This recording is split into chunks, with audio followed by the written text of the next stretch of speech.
દરિયો ખેડવા પર રોક, જાણો કેમ રોક લગાવી માછીમારી પર। ગુજરાતમાં હવે સાગર ખેડૂતો નહીં ખેડી શકે દરિયો। 1 જૂનથી લઈ અને 15 ઓગસ્ટ સુધી ફિશિંગ પર પ્રતિબંધ લાદવામાં આવ્યો છે।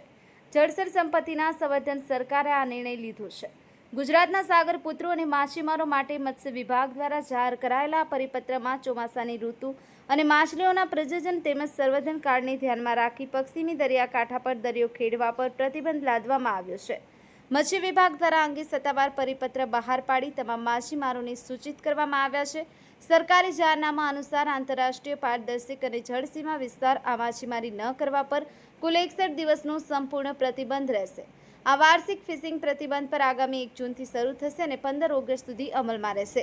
આ સમયગાળા દરમિયાન યાંત્રિક બોટો, ટ્રોલર અને ઊંડા દરિયામાં જતા જહાજોની દરિયામાં જવા પર સખત મનાઈ રહેશે। દરિયાઈ જીવસૃષ્ટિની સુરક્ષાને ધ્યાનમાં રાખી અને માછલીનો વંશવેલો વધારવા માટે આ પ્રતિબંધ ખૂબ જરૂરી માનવામાં આવે છે। પોલીસ અને મત્સ્ય વિભાગની વોચ રહેશે અને આ વિભાગે ચેતવણી આપી છે કે જો કોઈ પણ માછીમારી કે બોટ ચાલક આ સરકારી આદેશનો ભંગ કરી દરિયામાં જશે તો તેની સામે ગુજરાત મત્સ્ય ઉદ્યોગ કાયદા હેઠળ કડક અને દંડની આ કાર્યવાહી કરવામાં આવશે તેમજ તેમની બોટને પણ જપ્ત કરી લેવામાં આવશે। લોકસભા ગુજરાત ન્યૂઝ રમેશ સત્યની સાથે। મત્સ્ય ઉદ્યોગના કમિશનર કચેરીના પરિપત્ર આપેલ છે 1/6/2026 થી 15/8/2026 સુધી માછીમારી ન કરવા પર પ્રતિબંધ છે, તેના વિશે આપ શું કહેશો? અમારી ગવર્મેન્ટને છે અમારું એક 76 દિવસનો જે પરિપત્ર ગવર્મેન્ટે બહાર પાડ્યો છે એનો અમે કડક અમલ કરશું।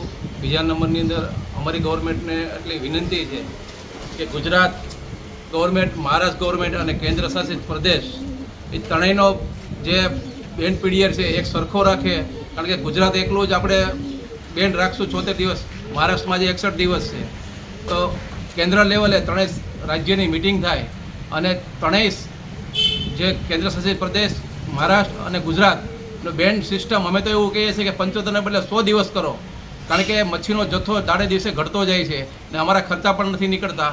એટલે ગવર્મેન્ટને અમારી ખાસ વિનંતી છે ગુજરાત, મહારાષ્ટ્ર અને કેન્દ્ર શાસિત પ્રદેશને સાથે 3 રાજ્યની બેઠક કરી અને બેન્ડ પીરિયડ વધારો અને ત્રણેય રાજ્યના બેન્ડ પીરિયડ એક સાથે રાખો એવી અમારી ગુજરાત ગવર્મેન્ટને વિનંતી છે।